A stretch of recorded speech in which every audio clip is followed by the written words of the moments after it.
ఓకేనా.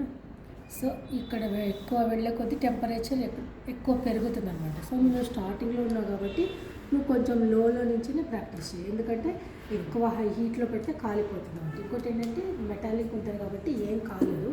ఇప్పుడు వచ్చేవి ఏంటంటే సిరమ్స్ వస్తున్నాయి.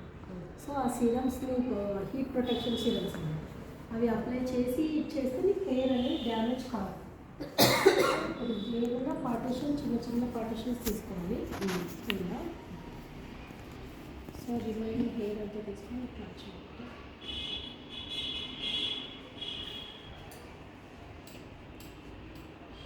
ఫస్ట్ ఇలా కొంచెం లెఫ్ట్ హ్యాండ్తో లాక్కో. మనం ఇంతకుముందు బ్లో డ్రైలేమో ఇలా లాక్ చేస్తాం, సో ఇప్పుడు ఇలా లాక్ చేసుకోవాలి ఇలా. సో ఫస్ట్ ఏంటంటే ఎప్పుడే కానీ 2 ఫింగర్స్ గ్యాప్ వదలాలి. ఎందుకు అంటే హీట్ ఇలా ప్రెస్ చేసినప్పుడు దీని హీట్ అనేది ఇక్కడ హీట్ వేవ్స్ అనేది స్టార్ట్ అవుతుంది. సో అందుకే కొంచెం ఎప్పుడే కానీ ఇట్లా. ఇంకోటి ఏంటంటే ఈ 90 యాంగిల్లో చేయాలి, ఇలా డౌన్ చేయొద్దు, హై లేదు, 90 యాంగిల్లో చేయాలి. సో ఇలా ఫస్ట్ లాక్ చేస్తాను. ఫస్ట్ ఏంటంటే ఇంత గ్యాప్ వదిలే కదా, ఫస్ట్ 1 2 3 4 5 అన్నప్పుడు కిందికి వస్తాం, మళ్ళీ వేస్తాం, మళ్ళీ కొంపెట్టాలి.